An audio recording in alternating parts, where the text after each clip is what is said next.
একাধিক মিটিং আমরা করব আপনাদেরকে নিয়ে। দ্বাদশ সংসদ নির্বাচনের আনুষ্ঠানিক প্রচারণা শুরু না হলেও খুলনাতে বইছে নির্বাচনী আমেজ। বিভাগের ৩৬টি আসনে এবার মনোনয়নপত্র জমা দিয়েছেন ১০টি রাজনৈতিক দলের ৩২২ জন প্রার্থী। সবগুলো আসনে রয়েছে আওয়ামী লীগ ও জাতীয় পার্টির প্রার্থী। স্বতন্ত্র প্রার্থী আছেন শতাধিক, যাদের অনেকেই আওয়ামী লীগের মনোনয়ন বঞ্চিত অথবা আওয়ামী রাজনীতির সাথে সম্পৃক্ত। বেশ কিছু আসনে আওয়ামী লীগ নির্ভর থাকলেও অনেক আসনে এরাই মূল প্রতিদ্বন্দ্বী হতে যাচ্ছেন নির্বাচনে।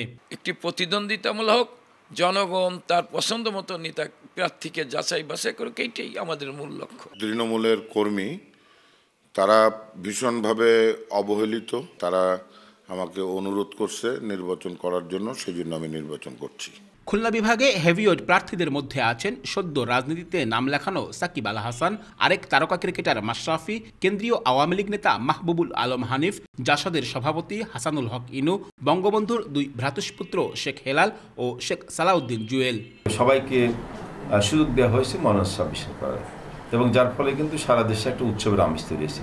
এইটাকে ধরে রেখেই আমাদের যতটুকু কৌশলগতভাবে সিদ্ধান্ত নেওয়ার প্রয়োজন, সেই ধরনের একটি ইতিবাচক সিদ্ধান্ত হবে। ব্যাংক থেকে নগদে অ্যাড মানি করে প্রতি সপ্তাহে জিতুন মালদ্বীপে কাপল হলিডে প্যাকেজ। এদিকে খুলনায় অন্তত 5টি আসনে জয়ের ব্যাপারে আশাবাদী জাতীয় পার্টি। খুলনাতে আমরা দুইটা সিট চাই, 2টা সিটে আমাদের ভালো কন্টেস্ট হবে। যশোর 2টা সিটে কন্টেস্ট হবে। 2018 সালের জাতীয় নির্বাচনে খুলনা বিভাগের 36টি আসনের সবগুলোতেই জয় তুলে নিয়েছিল নৌকা। আব্দুল্লাহ আল মামুন রুবেল, সময় সংবাদ, খুলনা।